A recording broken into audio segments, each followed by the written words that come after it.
하나님을 아는 지식 벌써 15번째 시간이 되었습니다. 언제까지 갈까요? 조금만 더 가면 이제 이 시리즈도 막을 내릴 것 같습니다. 오늘 나눌 말씀의 주제는 질투하시는 하나님이라고 하는 주제입니다. 몇 주간 우리는 하나님의 사랑, 선하심에 속한 성품에 관해서 살펴보았습니다. 하나님은 하나님의 사랑 속에는 은혜와 자비, 긍휼, 그리고 인애, 오래 참음, 이런 성품이 들어있다고 말씀을 드렸어요. 다 하나같이 이미지를 떠올려 보면 다 부드럽고 따뜻하고 그리고 긍정적인 이미지를 가지고 있습니다. 그런데 질투하시는 하나님 할 때 질투라고 하는 단어가 가지고 있는 이미지는 어떻습니까? 이렇게 밝고 따뜻하고 긍정적인 것이 아니라 조금 이렇게 부정적인 이미지를 가지고 있는 것이 사실인 것이죠. 고린도전서 13장이 사랑장인데 거기에 보면 사랑의 진정한 속성에 관해서 나오는 것을 보게 됩니다. 사랑은 오래 참고 사랑은 온유하며 시기하지 아니하며 이렇게 말씀이 나옵니다. 그래서 시기하지 아니하며라고 하는 말씀을 개역 한글 성경, 우리가 지금 개역 개정판을 보고 있는데 그 이전 개역 한글 성경에서는 시기하지 아니하며라고 하는 이 말씀을 투기하는 자가 되지 아니하며 이렇게 번역을 했습니다. 다윗이 블레셋 사람들과의 전쟁에서 큰 승리를 거두고 돌아왔을 때 이스라엘 여인들이 이런 노래를 지어서 불렀다고 했습니다. 사울이 죽인 자는 천천히요, 다윗이 죽인 자는 다윗은 만만이로다. 사울이 이 여인들이 부르는 이 노래를 듣고서 대단히 불쾌하고 그리고 마음속에서 분노가 치밀어 올라왔다고 말씀하고 있는 것을 보게 됩니다. 이 불쾌감과 분노의 진원지가 무엇인가? 바로 질투라고 하는 것입니다. 그런데 참된 사랑은 사울처럼 질투하지 않는 것이라고 하는 것이죠. 이렇게 질투의 부정적인 의미가 있음에도 불구하고 성경은 아주 과감하게 우리 하나님을 질투하시는 하나님이라 이렇게 계시하고 있음을 보게 된다는 것입니다. 오늘 본문 말씀은 하나님께서 이스라엘 백성들에게 모세를 통해서 10계명, 10가지 계명을 주시는 그런 상황인 것입니다. 첫 번째 계명, 두 번째 계명인데 나 외에는 다른 신을 내게 두지 말라. 이것이 첫 번째 계명이고 오직 하나님만 섬기라 그런 의미를 가지고 있는 것이죠. 그리고 두 번째 계명은 우상을 만들거나 섬기지 말라는 말씀입니다. 이 첫 번째 계명과 두 번째 계명은 사실 불가분의 관계예요. 사실 이 두 가지 계명은 결코 뗄래야 뗄 수가 없는 그런 관계를 가지고 있다는 것입니다. 그리고 오직 하나님만 다른 신을 두지 아니하고 오직 하나님만 섬기려면 어떻게 해야 되겠습니까? 다른 어떤 것도 다른 어떤 신도 하나님처럼 하나님과 같은 수준에서 숭배해서는 안 된다는 것입니다. 이 두 가지 계명을 주시면서 그 이유를 말씀하시는데 나 내 하나님 여호와는 질투하는 하나님이라고 말씀하고 계시다라고 하는 것입니다. 하나님께서 다른 것들에 대해서 다른 어떤 신이나 우상이 자신과 같은 수준으로 섬김을 받는 것, 하나님은 이것을 견디지 못하시고 질투하신다. 그러니 너는 나 외에는 다른 신을 내게 두지 말라. 이렇게 말씀을 하셨던 것입니다. 다른 구약 성경에도 질투하시는 하나님에 관한 말씀이 사실은 많이 나옵니다. 스가랴서 8장 2절 말씀에도 이런 말씀이 나와요. 만군의 여호와가 이같이 말하노라. 내가 시온을 위하여 크게 질투하며 그를 위하여 크게 분노함으로 질투하노라. 이렇게 말씀하고 계십니다. 여기 나홈에 있죠. 나홈이라고 하는 말씀이 있는데 1장 2절 말씀에 보면 이런 말씀이 있어요. 여호와는 질투하시며 보복하시는 하나님이시니라. 신약 성경은 어떨까요? 사랑이, 하나님의 사랑이, 성품이 굉장히 강조되고 십자가 사랑이 강조되는 것, 복음이 강조되고 있지만 신약 성경에도 역시 하나님을 질투하시는 하나님이라고 계시하시고 계시다는 것입니다. 사랑은 투기하지 않는 것이다, 질투하지 않는 것이다, 이렇게 말했던 사도 바울이 고린도 교회 성도들, 이 성도들이 성찬을 받을 때 그리스도의 몸과 피를 마시는 이것을 기념하는 성찬을 받을 때 분별력 없이 아무렇게나 성찬에 참여하는 것을 두고 경고하면서 이렇게 말한 적이 있습니다. 고린도전서 10장 22절 말씀인데 사번역으로 읽어드리면 이렇습니다. 우리가 주님을 질투하시게 하려는 것입니까? 우리가 주님보다 더 힘이 세다는 말입니까? 야고보는 성령께서 우리 안에 계신데, 우리가 믿음을 가지면 성령께서 우리 안에 오시잖아요. 우리 안에 성령께서 계시는데 그 성령께서 우리를 얼마나 사랑하시는지 이렇게 묘사한 적이 있어요. 야고보서 4장 5절 말씀, 너희는 하나님이 우리 속에 거하게 하신 성령이 시기하기까지, 질투하기까지 사모한다 하신 말씀을 헛된 줄로 생각하느냐. 그렇다면 이처럼 성경이 분명하게 선포하고 있는 질투하시는 하나님이라는 성품은 무엇을 뜻하는 것이겠습니까? 하나님의 질투는 사람의 죄성에서, 시기라고 하는 것은 죄성에서 흘러나오는 것인데 사람의 죄된 성품에서 나오는 시기, 질투와는 전혀 다른 것을 말하는 것입니다.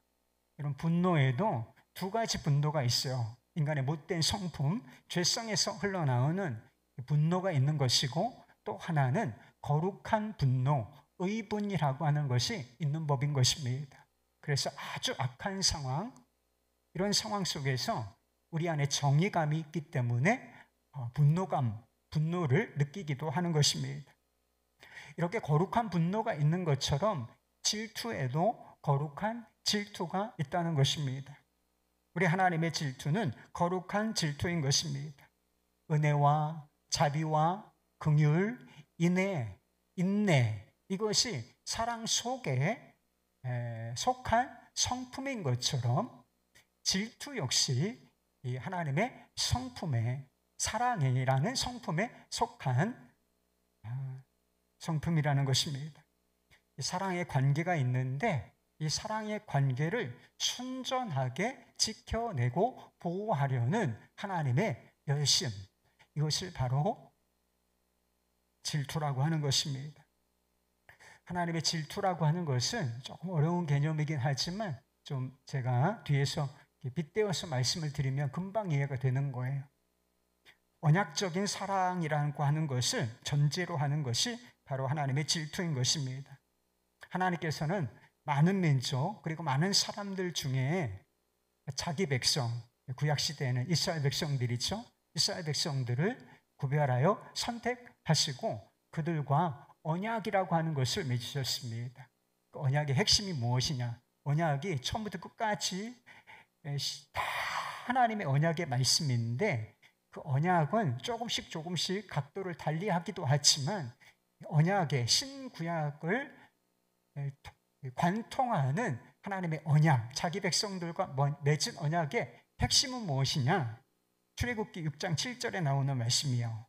너희를 내 백성으로 삼고 나는 너희 하나님이 될 것이다. 이런 약속의 말씀인 것입니다.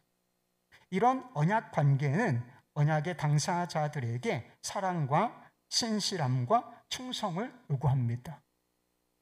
십계명은 이 언약 백성들에게 요구되는 사랑과 신실함과 충성, 어떻게 하나님에 대해서 언약을 받은 백성들이 하나님에 대해서, 언약의 당사자이신 하나님에 대해서 어떻게 사랑의 태도, 그리고 신실함과 충성의 태도를 보여야 할 것인가, 그것을 구체적으로 말씀한 것입니다.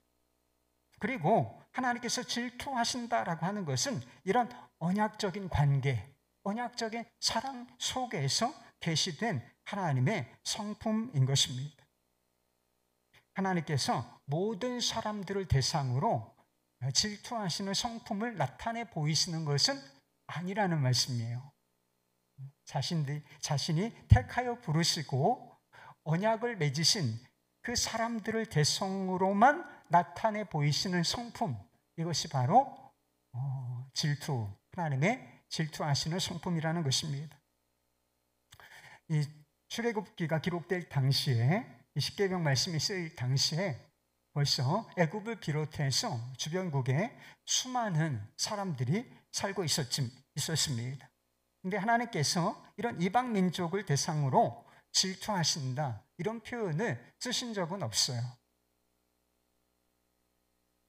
로마서 말씀에 보면 마음에 하나님 두기를 싫어하는 사람, 본래 하나님이 마음의 중심, 삶의 중심, 우주의 중심이신데 스스로 자기가 왕노릇하고 주인 노릇하기 위하여 마음에 하나님을 두기를 싫어하는 사람들, 이런 사람들을 하나님께서 어떻게 하신다고 말씀하셨습니까?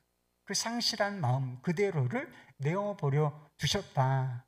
그러므로 말미암아 마음에 하나님 두기를 싫어하는 사람들이 피조물인데, 하나님이 아니고 하나님께서 지으신 피조물에 불과한 그것을 하나님처럼 경배하는 역전현상이 일어난다고 말씀을 드렸습니다. 하나님께서 왜 이들에게는 질투하시는 하나님의 성품을 나타내 보이지 않으시고 그냥 내어버려 두시겠습니까? 하나님께서 이런 사람들을 대상으로 해서는 언약을 맺으신 적이 없으시기 때문에 그렇습니다.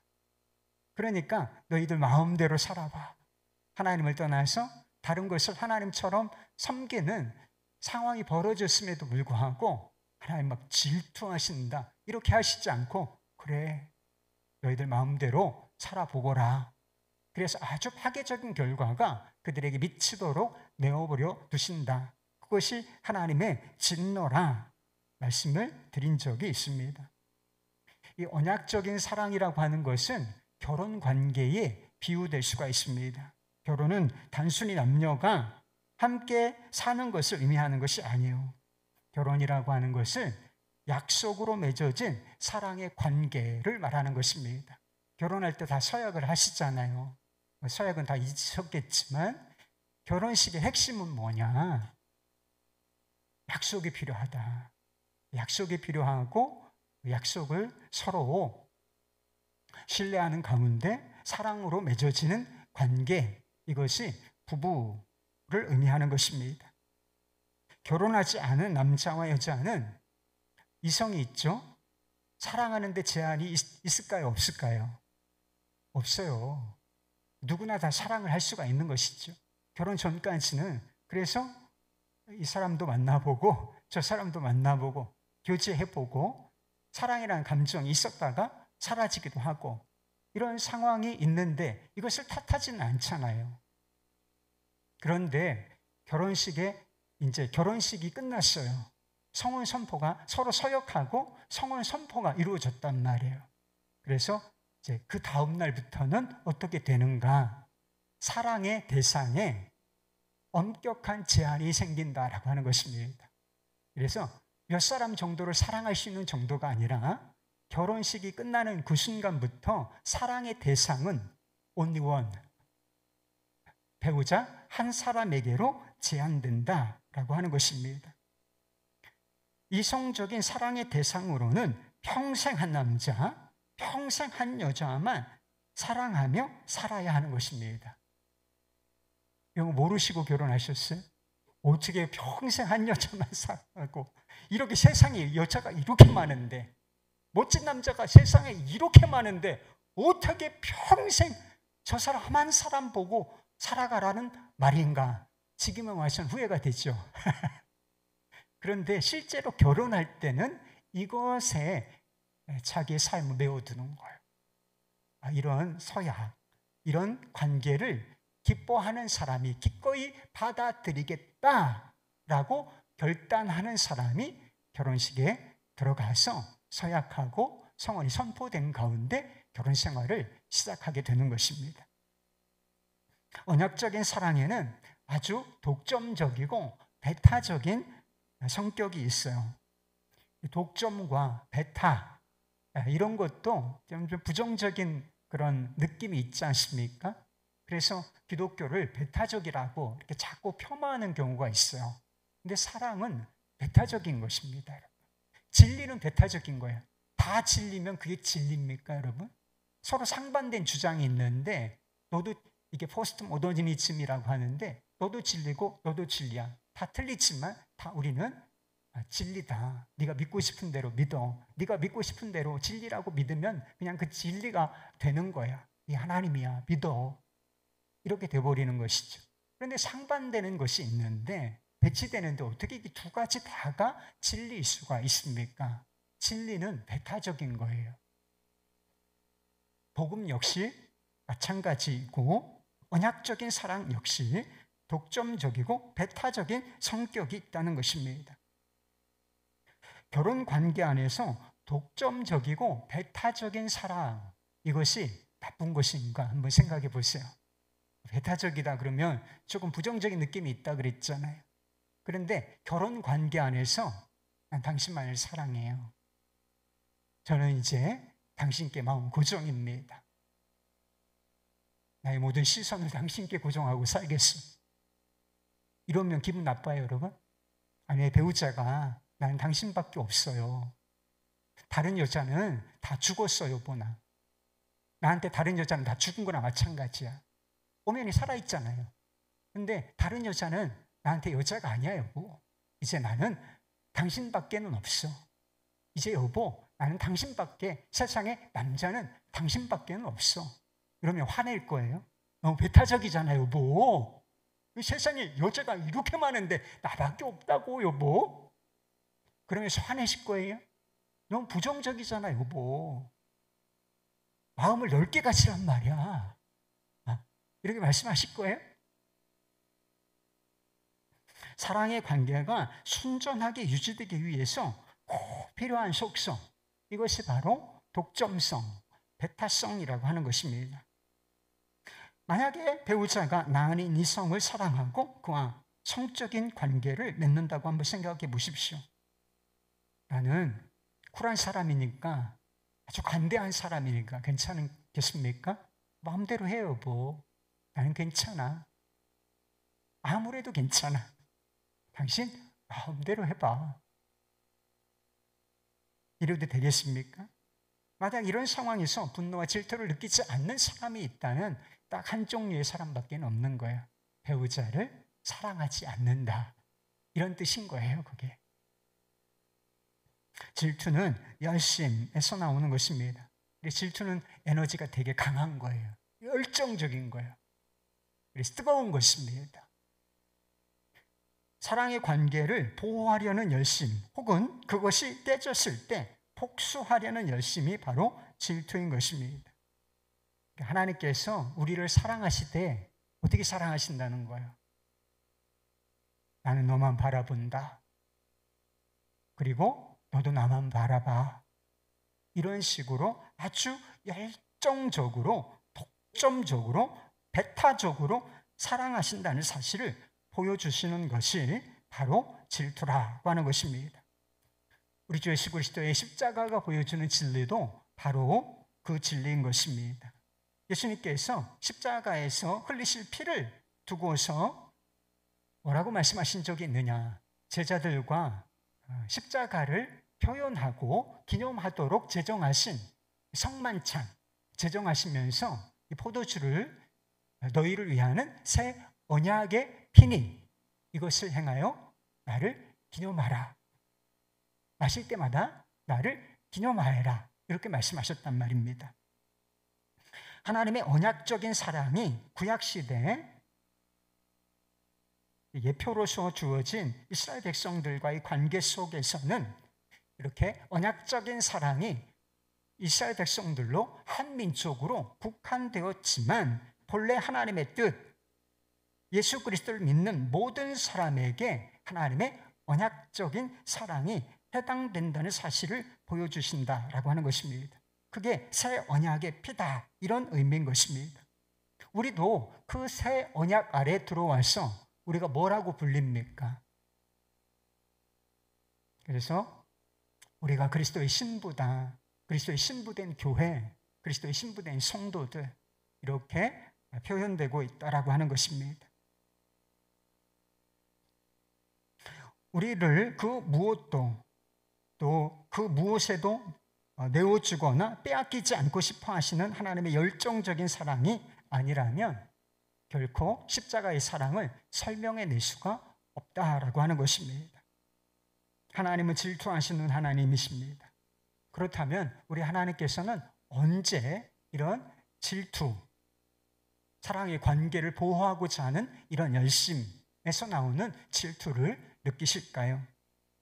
질투는 구약 성경에서 예외 없이 우상 숭배와 관련하여 등장한다는 사실을 알 수가 있어요. 본문 말씀은 우상을 만들거나 섬기지 말라고 말씀하시면서 자신을 질투하시는 하나님이시다. 그러니까 우상을 만들거나 섬기게 되면 뭐가 유발된다는 거예요? 하나님의 마음 안에서 거룩한 질투가 유발된다. 이렇게 말씀하시는 거 있는 것이죠. 그리고 에스겔서 8장 3절을 말씀해 보면 우상을 두고서 어떤 표현을 쓰고 있느냐 하면 질투의 우상, 곧 질투를 일어나게 하는 우상이라고 말씀하고 계시다는 것입니다. 하나님의 백성들이 신실하고 충성된 사랑에서 벗어나 우상을 섬길 때, 좀 다르게 표현하면 영적으로 간음하는 상황에 빠질 때 하나님께서는 언약 백성들을 향하여 또 우상을 향하여 질투하시는 그 질투를 유발하신다라고 하는 것입니다. 그래서 거룩하신 하나님의 영광을 선포하는 그 말씀 중에 이런 말씀이 있어요. 이사야서 42장 8절 말씀, 나는 여호와니 이는 내 이름이라. 나는 내 영광을 다른 자에게, 내 다른 찬송을 우상에게 주지 아니하리라. 우상에 대하여 질투하시는 하나님의 상품을 영광스럽게 선포하는 말씀이 아닐까 싶습니다. 지금 우리 중에 바알이나 아세라나 그모스나 이런 구약의 잡신들, 이런 잡신들을 우상으로, 신으로 섬기는 사람들은 없을 것입니다. 다른 종교의 신상, 부처상이 지금도 있죠. 우상입니다, 여러분. 그리고 인도네시아 가니까 막 도시 전체가 우상으로 도배가 돼 있어. 여기 가도 우상, 저기 가도 우상, 막 우상 천지 속에 살아요, 사람들. 근데 우리가 그런 다른 종교의 어떤 신상에 절하는 사람은 아마 없지 않을까 싶습니다. 그러나 우리 역시 얼마든지 우상 숭배에 빠질 수가 있는 것입니다. 우상이라고 하는 것은 단순히 다른 종교의 신 또는 신상을 의미하는 것이 아니라 하나님보다 더 사랑하는 것, 이것을 말하는 것이기 때문인 것입니다. 우리의 마음과 삶에서 하나님보다 더 중요하고 더 높은 위치를 차지하고 있는 것, 이것은 무엇이든지 다 우상이 되기 때문에 우리가 다른 신을 섬기지 않거나 또는 다른 신상에 절한 적이 없다 할지라도 우리도 얼마든지 우상 숭배자로 하나님의 질투를 유발하며 살아갈 수가 있다는 것입니다. 요즘 시대에 하나님의 질투를 유발하는 가장 강력한 우상은 아마 만몬이 아닐까 싶습니다. 예수님께서는 재물 아시죠? 돈입니다. 재물을 만몬이라고 하는 특별한 표현으로 설명을 하셨어요. 만몬이 뭐냐? 그냥 간단하게 표현하면 돈신이에요. 몬스터에서 만몬, 그래서 돈신이다 라고 하는 뜻입니다. 여러분, 돈, 금, 다른 어떤 지폐, 이런 것도 하나님께서 만드신 피조물들이 아니겠습니까? 그런데 이 돈신의 힘이 얼마나 강력한지 우리 마음속에서는 하나님과 경쟁 상대가 될 수 있다고 말씀을 하셨어요. 세상 사람들뿐만 아니라 세상 사람들은 다 돈을 하나님처럼 섬기고 있어요. 돈이 최고라고. 그래서 물질 만능주의가 바로 만모니즘을 말하는 것입니다. 물질 만능주의. 그런데 세상 사람들뿐만 아니라 그리스도인들도 얼마든지 만몬 숭배자들이 될 수가 있다는 것입니다. 돈의 가치를 하나님보다 더 중요하게 여기고 돈을 신뢰함으로 살아가는 우상 숭배자들이 얼마든지 될 수 있다라고 하는 것입니다. 여러분, 돈이 없어서 무시당하는 것 같습니까? 어떤 사람이 나를 약간 무시하는데 내가 부자가 아니기 때문에 이 사람이 나를 무시하는 것이다, 그런 느낌이 자꾸 드십니까? 돈 많이 가진 사람, 부자가 부러우신가요? 이 부러움이 지나치면 뭐가 될 것 같아요? 그게 질투가 되는 거예요. 부러운데, 조금 부러운데 이 자꾸 부러워. 저 사람이 되게 부러워. 이렇게 되면 그런 상황을 말하는 것이죠. 돈 없으면 불안하고 두려우신가요? 돈이 없으면 무기력하다. 그래서 일반적으로 하는 말들이, 남자들 가오가 어디서 나와요? 남자들이 가오가 어디서 나와? 지금은 다 신용카드를 갖고 다니지만 예전에 빳빳한 현금 속에서 남자들의 어떤 꿀리지 않는 힘, 가오라고 하죠. 그런 게 나온다. 그래서 남편을 배려할 줄 아는 아내가 항상 지갑을 열어보며 현금이 떨어질 때마다 빳빳한 현금으로 이렇게 채워두는 아내, 이런 아내가 남자의 길을 살려주는 아내다, 이런 이야기가 있어요. 이 세속적인 이야기죠. 그러니까 돈이, 가오가, 힘이, 자신감이 어디서 나온다고 생각하는 거예요? 돈, 지갑, 신용카드 이런 데서 나온다고 생각하는데, 우리가 이런 상황이 되면 돈 떨어지면 너무 불안하고 두렵고, 그리고 돈 없으면 자존심 상하고 자꾸 나 무시하는 것 같고, 돈 많이 가진 사람 너무 부럽고, 이런 상황이 뭘 말하는 거예요, 여러분? 여기 나와 있는 게 중요한 게 아니고 그게 실체라는 거예요. 그것이 바로 우리가 만모니즘, 만몬 신앙에 빠져 있다라고 하는 것을 보여주는 것이다라고 하는 것입니다. 일과 성공도 우상이 될 수가 있습니다. 일 열심히 해야죠. 성공 자체가 나쁜 것은 결코 아닌 것입니다. 그러나 세상에서 성공하는 것이 인생의 목적이 되고 거기서 자부심과 안정감, 만족감 이런 것들을 누리려고 한다면 그것은 벌써 일, 성공, 이것이 우상이 되어버렸다는 증거가 되는 것입니다. 여러분, 쾌락도 우상이 될 수가 있어요. 기쁨은 좋은 것입니까? 좋은 것이죠. 기쁨은 우리 마음속에 항상 있어야 할 것입니다. 그래서 항상 기뻐하라 이런 말씀이 있고, 항상 기뻐하는 기쁨이 우리의 마음속에 있을 때 삶의 활력소가 되기 때문에, 너무 우울한 거는 크리스찬의 삶이 아니라니까요. 우울할 때가 있다, 이거는 오케이예요. 항상 막 미쳤어요, 맨날 웃고 다니게. 미친 사람밖에 없어. 그런 사람은 하얀 집에 데려다 줘야 돼. 정상적인 사고를 가지고 있는 사람은 우울할 때도 있고 조금 침체될 때도 있는 거예요. 그런데 마음의 중심의 태도가 뭐냐? 기쁨이라는 거예요. 그러니까 분위기가 밝아야 정상이에요. 아주 특별한 상황이 아니라면, 그냥 보통 상황이라면 기쁘고 그 기쁨이 유쾌하고, 그래서 조크도 좀 할 줄 알고, 그리고 관계를 부드럽게 만들 줄 아는 이 사람이 크리스찬이에요, 여러분. 이거 없으면 지대로 예수를 믿는 게 아니에요. 그런데요, 무엇을 하든지 그저 즐겁기만 하면 된다. 뭘 해도 괜찮아. 막 먹든지, 어디 가서 캠핑을 하든지 낚시를 하든지, 그리고 술 마시든지, 하여튼 그냥 마음이 즐겁기만 하면 돼. 이런 쾌락주의는 하나님으로부터 오는 진정한 기쁨을 가로막는 우상이 되는 것입니다. 사람 역시 우상이 될 수가 있어요. 자녀와 가족에 대한 사랑 역시 우상이 될 수가 있다는 것입니다. 그럼 자녀를 사는 것이 뭐가 문제가 있어요? 사랑하는 것이? 가족을 사랑하는 것이 뭐가 문제가 있습니까? 많이 사랑하는 것. 자녀를 내가 많이 사랑해요. 저도 아이를 많이 우리 아이들을 많이 사랑합니다. 가족들을 많이 사랑하는 거, 더 사랑하는 거. 이게 뭐가 문제가 있나요?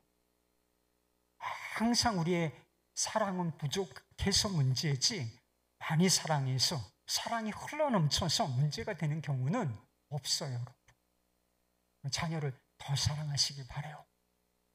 가족을 더, 배우자를 더, 친척들을 더 사랑하실 수 있기를 바랍니다.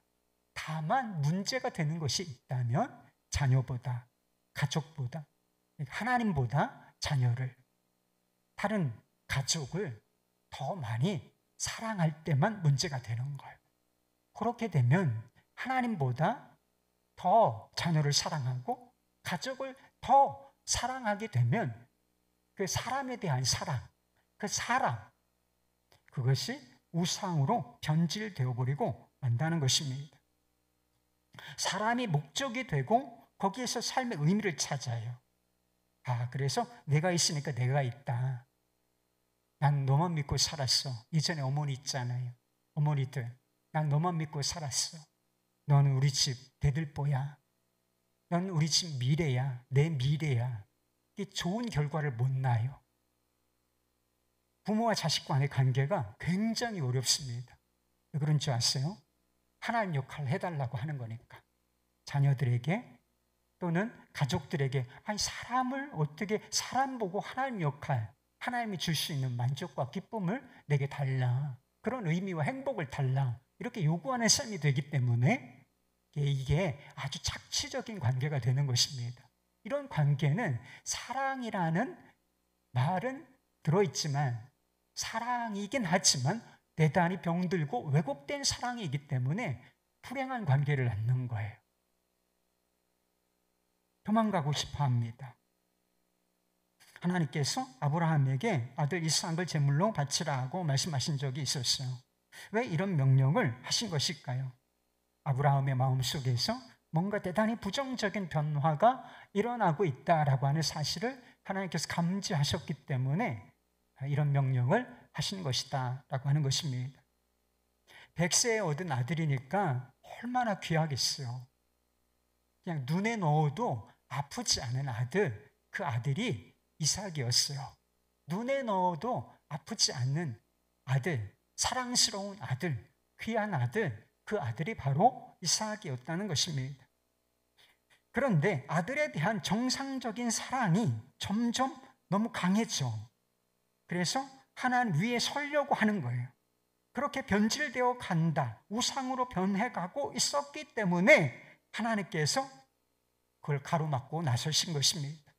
이런 상태가 되면 아브라함도 죽고 그 아들 이삭도 죽기 때문에 하나님께서 결정적인 타이밍에서 내 아들 이삭, 내가 사랑하는 독자 이삭을 내게 바치라, 사랑의 죽음을 명하신 것입니다. 예수님께서 율법을 두 가지로 요약해 주신 적이 있어요. 구약성경 이 두꺼운 책을 딱 두 가지 계명으로 요약하면 이거다. 성경 전체가 사실 이 이야기예요. 무엇입니까? 첫째 되는 계명은 무엇이냐? 마음을 다하여 그리고 목숨을 다하여 주 너희 하나님을 사랑하라 하는 말씀이고, 그 다음에 표현이 있어요. 독특한 표현이. 둘째는 이것이니, 이와 같으니 내 이웃을 내 자신처럼 사랑할 것이다. 첫째는 뭐예요? 여러분, 사랑은 다 같은 사랑을 말하는 거죠. 사랑은 사랑인데 순서가 있음을 말씀해 주셨어요. 첫째는 이것이니 뭐예요? 하나님을 마음을 다하여 목숨을 다하여 사랑하라. 둘째는 이와 같으니 내 이웃을 내 자신처럼 사랑하라. 사랑은 다 같은 것을 말하는데, 그리고 하나님 사랑과 사람 사랑은 분리되는 게 아니에요, 여러분. 따로 찢어지질 않아. 동전의 양면과 이렇게처럼 붙어 있는 것입니다. 그런데 여기에서 발견할 수 있는 진리 한 가지가 있어요. 예수님의 말씀 속에서 사랑에는 우선순위가 있다. 명확한 순서가 존재한다는 것입니다. 첫 번째 사랑이 뭐예요? 우리 마음속에 첫 번째 사랑을 차지하셔야 될 분이 누구시라는 거예요? 하나님이시라는 거. 하나님 사랑. 그리고 그 밑에 사람 사랑. 첫째와 둘째가 뒤엉키면 안 된다라고 하는 사실을 이 말씀을 통해서 말씀하고 계시는 것입니다. 이 순서가 뒤집어지면 관계도 뒤집어지고 삶도 다 엉망진창이 되어버리고 마는 것입니다. 그래서 질투하시는 하나님은 아브라함의 마음속에서 이 순서가 바로 잡아지기를 원하셨던 것입니다. 그래서 이삭을 사랑하지 말라는 뜻이 아니라 이삭을 사랑하되 건강하게 살아라, 사랑하라. 이삭과 바른 관계를 맺으라. 나 여호와와 첫 번째 가장 중대한 관계를 맺음으로 나를 경외함으로 말미암아 내 아들 이삭을 정말 제대로 사랑하고 그와 바른 관계, 바른 행복을 누리라. 이런 의미로서 하나님께서 아들 이삭을 바치라. 이 우상으로 변해가는 이 사랑을 죽음을 명하셨던 것입니다. 질투하시는 하나님의 성품은 본문 말씀처럼 하나님의 백성들에게 하나님만 사랑하고 하나님만 섬길 것을 요구합니다. 이 본문 말씀에 보면 오직이라고 하는 단어도 나타나지 않고 만이라고 하는 단어도 나타나 있진 않죠. 한번 잘 보세요. 그러나 이 말씀을 잘 그 내용상으로 읽어보면 하나님을 섬기되 어떻게? 오직 하나님만 사랑하고 섬기라는 말씀으로 읽어낼 수가 있는 것입니다. 오직, 이 단어는 정확하게 나타나 있지 않지만 내용상으로 읽어보면 하나님을 사랑하되 다른 것도 같이 사랑해서는 안 된다는 걸. 하나님만 사랑하고 오직 하나님만 섬기라. 이런 뜻이 되는 것입니다. 그래서 예수를 믿는 것도 많은 신 중에 구원자 중에 한 분이십니까? 예수님이? 오직 예수, 오직 믿음이에요. 예수님 외에는 구원이 없고 예수님 아니시고는 영생의 길이 없다. 그래서 오직 믿음, 오직 예수, 이것이 복음의 진리가 선포하는 바인 것입니다. 그런데 우리가 하는 일은 무엇이냐? 하나님만에서 만을 빼버리는 것입니다.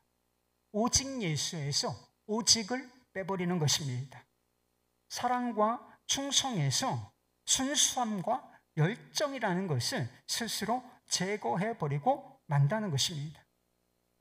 구약 성경을 보면 이스라엘 백성들이 거의 한 번도 완전히 하나님을 떠났던 적은 없어요, 여러분. 잘 보십시오. 아주 부패했을 때도 다 하나님 섬겼어요. 근데 하나님만 섬기지 않은 것이 문제죠. 하나님만에서 만을 빼버렸을 뿐이라는 것입니다. 하나님도 섬기고 바알도 섬기고 하나님도 섬기고 금우스도 섬기고 아세라도 섬기고 이런 상황이 되어버린 것입니다. 바알이 풍요를 가져다 준다는 신이에요. 풍요의 신입니다. 그러니까 우리 하나님 섬기고 있는데 풍요를 주는 신도 섬기면 우리가 그 신의 도움을 받아서 농사를 지으면 농사가 잘 될 거 아니냐. 그래서 바알도 섬기기 시작을 한 것입니다. 그러나 이스라엘 백성들이 하나님만에서 이 만자를 빼버리자 그들의 신앙과 삶은 완전히 부패해버리고 만다는 것입니다.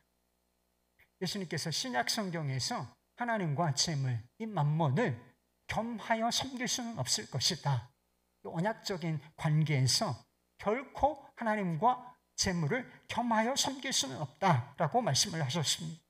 그런데 많은 사람들이 하나님과 재물을 겸하여 섬기려고 한다는 것입니다. 믿음도 중요하지만 돈도 중요하죠. 믿음도 있어야지만 뭐도 있어야 돼요? 돈도 있어야 되죠. 이게 돈이 필요 없다는 얘기가 아니에요. 그런데 믿음과 돈, 하나님과 돈을 거의 유사한 수준에 놓고서 삶을 살아간다는 것입니다. 이것이 바로 하나님과 재물을 겸하여 섬기려고 하는 태도가 되는 것입니다. 그리고 이런 태도가 아무런 열정도 헌신도 없는 신앙생활로 우리를 전락시켜버리고 마는 것입니다. 왜 열정이 없어요? 열정이 왜 없어요? 지금 시대는 열정이 다 사라졌습니까? 여러분 열정이, 나이가 드니까 열정이 다 사라지는 거예요? 거짓말하지 마요. 거짓말하지 마. 여러분 지금도 열정, 취미생활도 엄청 열심히 하는 사람들이, 그 바쁜데도 하루에 1시간씩 꼭 운동하는 사람도 있어요. 이게 열정이 아니면 뭐죠 도대체? 돈에 대한 열정이 얼마나 강합니까? 그런데 돈에 대한 열정을 이미 바쳐버렸어. 에너지를 이미 돈에 다 쓰고 있어. 마음을 다 줘버렸어. 그러니까 하나님께 드릴 열정이 없는 거예요. 에너지를 다 써버렸으니까. 그러니까 신앙생활을 하는데 열정이 하나도 없어. 그냥 왼숭왼숭해. 그러니까 신앙적인 경험도 없고, 신앙생활은 늘 이런 거보다 메마르고 침체되고 별로 하는 것 같지도 않고 의미도 없는 이런 상황으로 전락해버리고 만다는 것입니다. 1970년대부터 80년대까지 미국에서 가장 성공한 목회자라고 평가되었던 짐 베커라고 하는 목사님이 계세요. 미국 전역에 1,400만 명이 시청하는 기독교 텔레비전의 대표였고, 미국에서 가장 큰 기독교 수양시설의 대표였다는 것입니다. 그는 아주 유명한 부흥사였고, 빌리 그레함, 아주 유명한 부흥사신데 그에 못지않은 그런 명성을 가지고 있었고, 그리고 그 명성 덕분인지 여러 대통령들과도 개인적인 교류를 갖는 그런 사람이었다는 것입니다. 그런데 짐 베커 목사가 가르쳤던 것이 무엇이냐면 바로 성공복음이라는 것이었습니다. 하나님을 믿는 사람들이 부자가 되기를 원하십니다. 여러분 아멘 안 하실 거예요? 하나님은 당신의 자녀들이, 하나님을 믿는 섬기는 사람들이 부자로 이 땅에서 떵떵거리며 살아가기를 원하십니다. 옛날 같으면 다 아멘 했을 건데 그렇죠? 지금 분위기상 아멘 하면 또 이건 분위기 파악을 못하는 거니까 아멘 안 하는 거죠. 옛날에 다 아멘 했잖아요. 안 그랬어요? 우리나라 다 기복주의 다 설교할 때 다 아멘하고 그랬잖아요, 여러분. 내게 주시는 말씀이라고 붙잡았잖아요.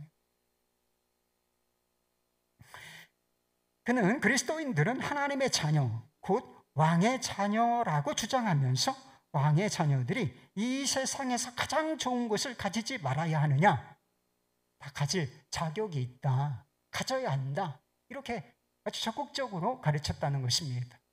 그래서 요즘에 그런 책들이 있어요. 그런 책 이름 왕의 재정, 왕의 기도. 조심하셔야 돼요, 여러분. 여기 십자가가 없어. 자기 부인이 없어. 아니, 다 그렇다는 뜻이 아니에요. 저는 이 책을 쓰신 분들도 알고 있습니다, 저는. 근데 왕의 재정, 얼마나 많은 사람이 이 강의를 듣는지 몰라. 그 책을 쓰신 분의.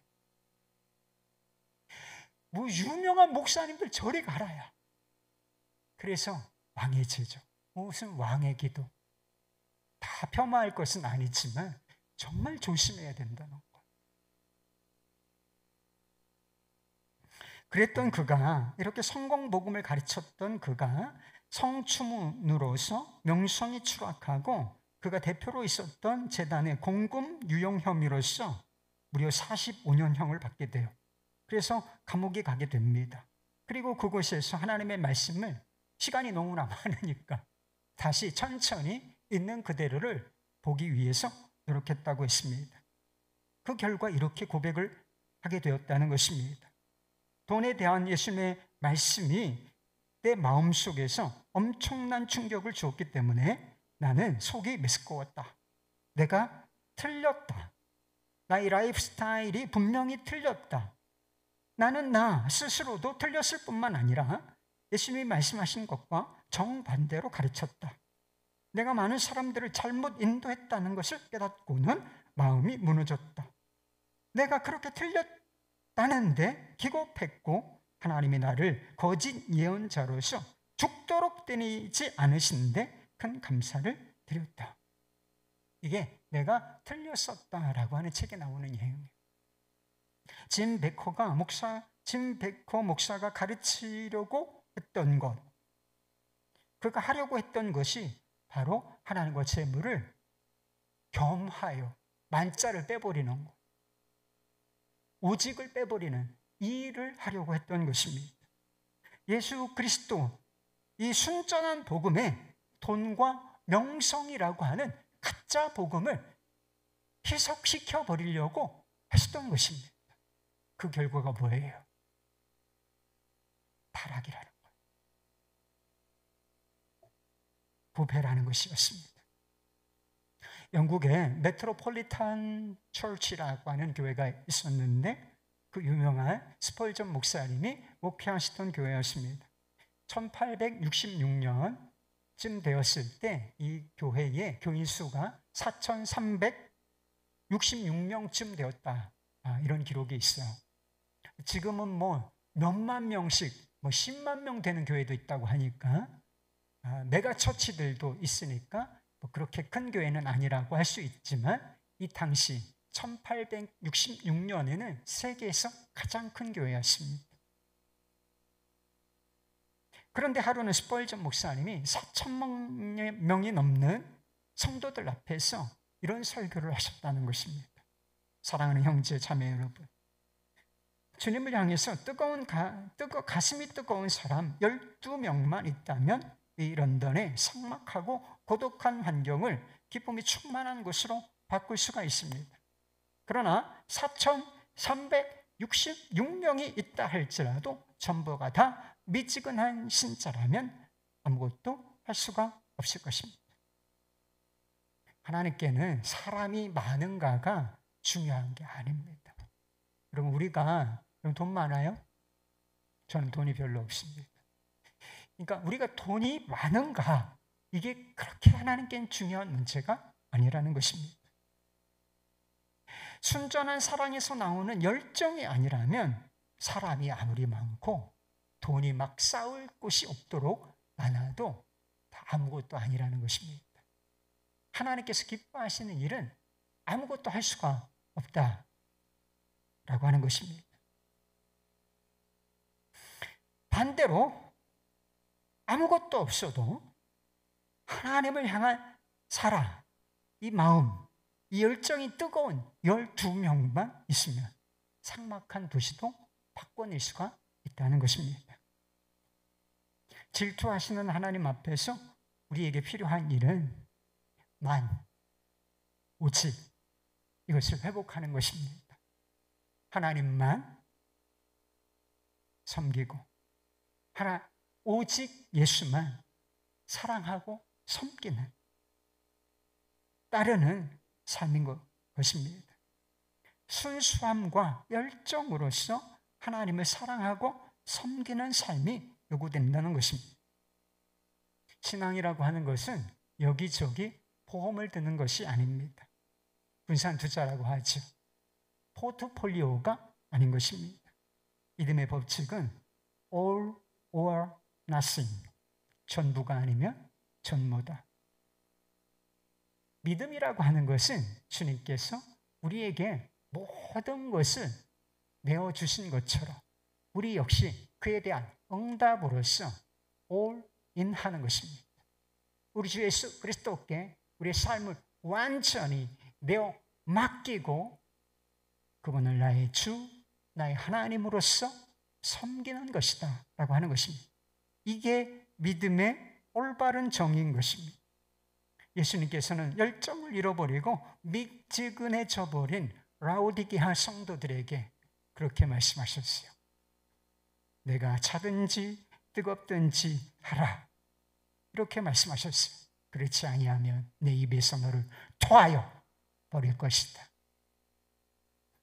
하나님께서 아브라함에게 이삭을 제물로 바치라고 명령하신 것처럼 차지도 않고 뜨겁지도 않은 우리의 사랑, 세속적이고 우상적인 이 사랑에 죽음을 용하십시오. 넌 이제 죽었다. 넌 이제 끝장났다. 질투하시는 열정으로 우리를 사랑하시는 주님, 우리도 열심을 품고 주님을 섬기십시오. 그런 말이 있어요. 하나님과 다른 많은 것을 가진 사람이 하나님만 가진 사람보다 결코 더 많이 가졌다고 할 수 없다. 하나님 한 분만 가진 그 사람이 가장 많이 가진 사람이고 가장 행복한 사람인 것을 믿으실 수 있기를 바랍니다. 이 행복자들이 되실 수 있기를 우리 주 예수 그리스도의 이름으로 축원합니다. 할렐루야.